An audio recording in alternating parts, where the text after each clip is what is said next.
Hello, everyone. I'm delighted to share this time with all of you in the company of my little granddaughter. Um, she has come to be with my wife and I for the summer vacation. Obviously, it is a spiritual feast for us when children join us. Not only our grandchildren, but any child to us is a godly gift. And I thought my granddaughter should have an opportunity to address the children of India, the children of the world, if you like, so that if possible, they can be inspired. All right, and let's pray that it happens. Now, I'll only interact freely with her. I hope that this would prove to be of some use, some help. So you're here and you've now spent about 4 or 5 days. How are you finding your time in Perukada, Trivandrum? Well, I spend most of my time reading. Good. Can you name one of the books you're reading at the moment? One of the books I'm reading at the moment is a short collection of poems by Rabindranath Tagore, and the collection's name is Gitanjali. What does Gitanjali mean?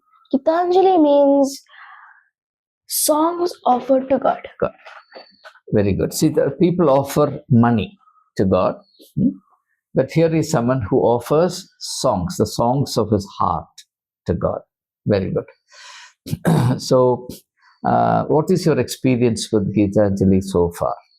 Gitanjali is lots of poems praising God, and there Rabindranath Tagore is the singer, and he's praising God for different things.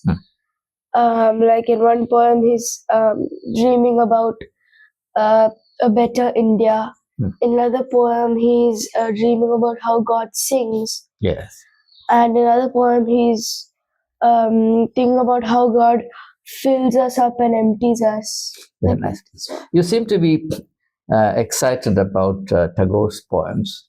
Therefore, it is very likely that you would like to learn some of these poems by heart, or you would have already learned some of these poems by heart. Am I right in saying this? Yes. So, which one?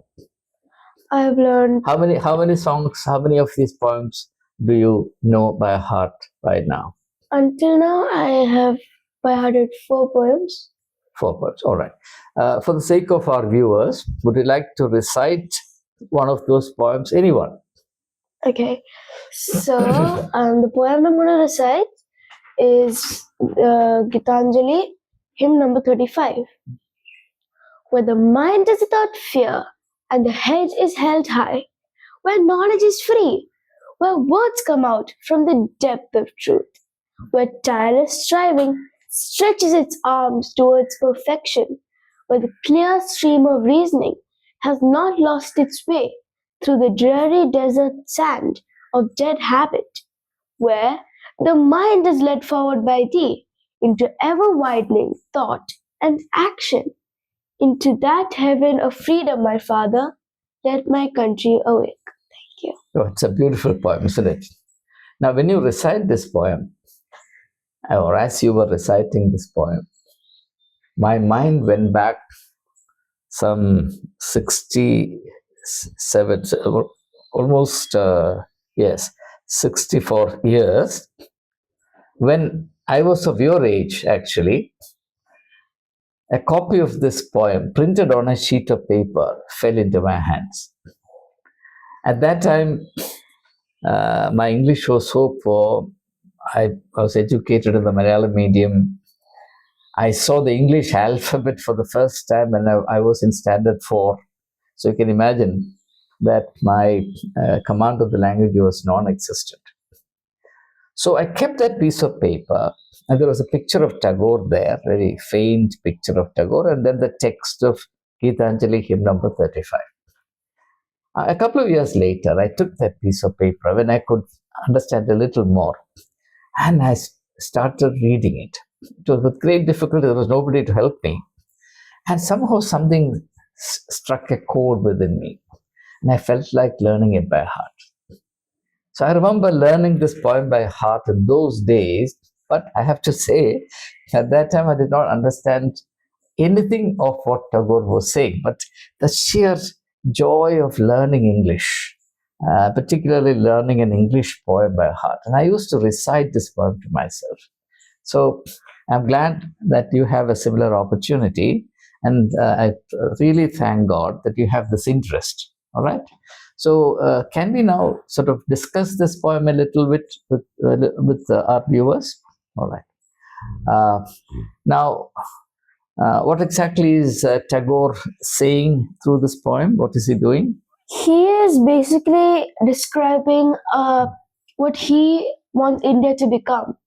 So this is the India of Tagore's dreams, the India of our dreams, the India of Tagore. Every Indian must have a dream about India. He must dream India. No? To dream means imagining India. To dream India means imagining India to be far better than what it is today. Okay? If your dream is already a reality, then you don't dream about it anymore. For example, people will sit and dream about becoming the president of India. Now, if you have already become the president of India, you can't dream of becoming the president of India. So, when Tagore dreams about India, it means that India is not there yet, but he wants India to be like this. Okay, we'll now very briefly examine some aspects of the India that Tagore dreams of, right? Let's think of the first line, where the mind is without fear. Beautiful. The mind is without fear. So, what happens if the mind is full of fear? So fear paralyzes you and you can't do the best at what you can usually do. Oh, very good. So, if the mind is full of fear, then the mind cannot function. And if our mind cannot function, then we become totally ineffective, unproductive, we become totally useless. Therefore, if a country is to progress, according to Tagore, all its citizens must be delivered from fear. But unfortunately, throughout the world, in many countries in the world, rulers use fear as an instrument by which to control the citizens, and that does serious harm to the country itself. So our mind should be without fear. When the mind is without fear, then he says something very beautiful. He says, and the head is held high. What does that mean? When you hold your head high, it's a sign of self-respect. Very nice. Dignity and self-respect, right? Oh, you see, there are some people who just sit like this or stand like this, which means that they're not really confident and happy with themselves. Okay, so imagine a country in which all the citizens hold their head high, which means they are not only confident about themselves, they're also confident about the country. Okay, if I'm not confident about myself, how will I be confident about the country? If I don't have a sense of my dignity, how will I have a sense of the dignity of my country? So, true patriotism, patriotism means love for the country. True patriotism must be based on the sense of dignity and confidence that every citizen experiences. That's a beautiful thought, isn't it? So, where the mind is without fear and the head is held high, where knowledge is free. Oh, knowledge is free. Now, why should knowledge be free? If knowledge is free, mainly all the citizens of India get educated and do much better for the country, serve their country better. But now in India, about 30% are still illiterate, and they're not. So if the government can make education free, at least up till a certain age, then we can learn how to serve the country better. Very good. So, there is a saying which goes back to the 16th century England. Knowledge is power. So, citizens who have knowledge are empowered citizens. Now, citizens being empowered means They are in a position to do good. They are in a position to serve the country better. Now, people who have no knowledge cannot make any contribution.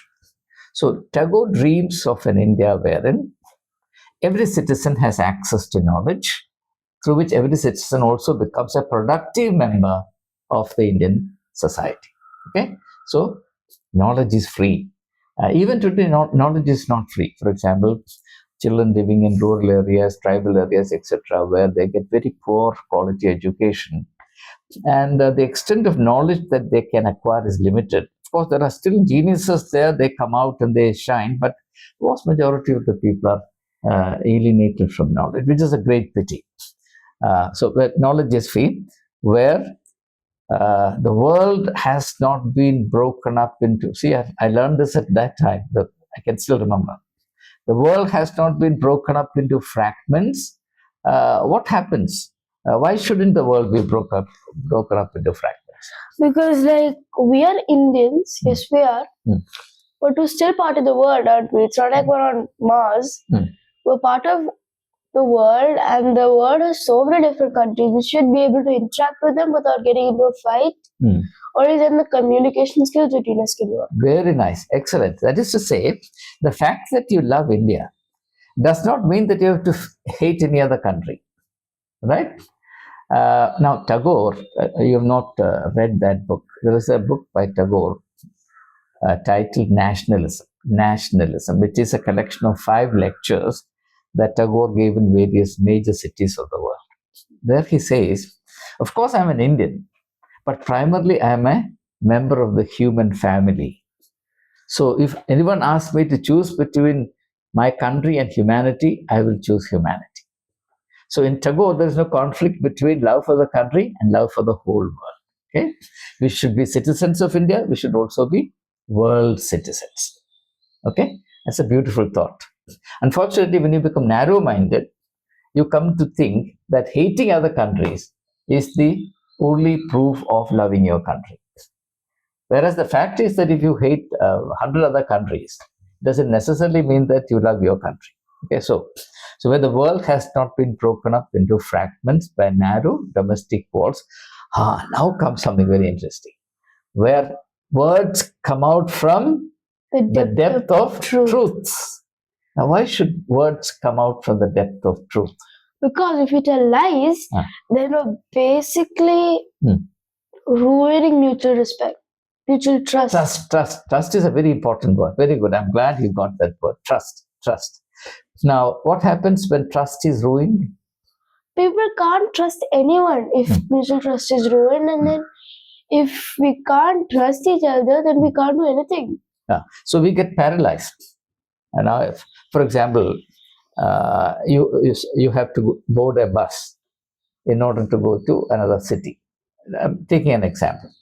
Now, you trust the bus driver, the bus conductor. You also trust the bus that it will not break down somewhere along the way. So, unless and until you have that element of trust, you cannot do anything in public life. So, the moment untruth comes, trust disappears, and then the sense of belonging together is completely ruined. And that weakens a country a great deal. So, truth is strength. Truth is strength. Mahatma Gandhi said that ahimsa means truth. Now, if you give up on truth or if you embrace falsehood, then you will also become violent. Not only that you ruin trust, you will also create enemies. Wherever people tell lies, they'll alienate themselves, they'll also create enemies. Okay, both are bad for the country. Okay, so where words come out from the depths of truth. Now, I'm not going to ask you about every bit of that part because that will take too much time. I know you enjoy this kind of thing. Where, shall we say, the clear stream of reason has not lost its way to the dreary desert sand of dead habit, where tireless, let's take that up, where tireless striving stretches its arms towards perfection. Why should we aim at perfection? Tireless striving. Because perfection is something that if we can achieve, we can do our best for the country. Yeah. and we do our best in serving the country. And perfection, it's not an easy thing. You have to strive tirelessly for it. Yeah. And then if you keep on striving, you might just get it. No, that's right. So, first of all, it's not easy to attain perfection. You have to struggle, you have to strive, and you have to endure. And the greatest blessing of a country is that all its citizens strive towards perfection. And then the country as a whole becomes perfect, right? So a country can fulfill its potentialities, its possibilities when all its citizens strive towards perfection, right? Now, as against this, suppose citizens of a country only want to have an easygoing life. They just eat and enjoy themselves, and they don't try to improve themselves. They don't seek perfection. They only want to have an easygoing life. Then that country will go down. Okay. So according to Tagore, India has a bright future, and if that future is to be fulfilled, all our citizens must be encouraged, enabled to strive towards perfection. Right? And then he says, into that heaven of freedom, my father. So what is his idea of India? India should be a heaven of freedom. Heaven of freedom. If we love India, we must make India heaven. Heaven of what? Freedom. Freedom. And then he says, into that heaven of freedom, my father. He's addressing God as Father, let my country awake. Now, he's saying here that only God can lead a country into, or only God can make a country into a heaven of freedom. Human beings, even if they have the best of intentions, cannot transform a country into a heaven of freedom. Therefore, India as a country needs true spiritual foundation. This is something that Gandhiji also emphasized. Okay? I hope you read Gandhi's autobiography, The Story of My Experiments with Truth. Okay? That's this is Tagore's great dream. India will be a heaven of freedom, right? And if India is to become a heaven of freedom, then all the things that he states up to that point in time, starting with the opening words where the mind is without fear and the head is held high, everything that he states in the poem must be realized.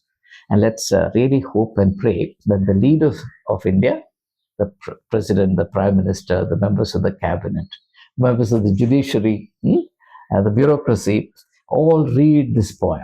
Okay, so would you like to appeal to the government, the judiciary, and all important citizens of India to read this particular hymn, the whole of Gitanjali, but particularly 35. So we can make an appeal to them for God's sake, in order to do justice to India. Please read Gitanjali, hymn number 35. So that be your appeal. Okay, good. You can make that appeal to the president. Okay, so this is to all presidents, prime ministers, members of judiciary, members of bureaucracy, members of the parliament, everyone. Read Gitanjali, hymn number 35. Even if you don't want to read the whole book, just read hymn number 35. Wonderful. Not only read, but also imbibe its meaning, Tagore's vision for India, and shape India accordingly. Jai Hind. Jai Hind. Vande Mataram. Vande Mataram. Jai Hind. Jai Hind. God bless India. God bless India.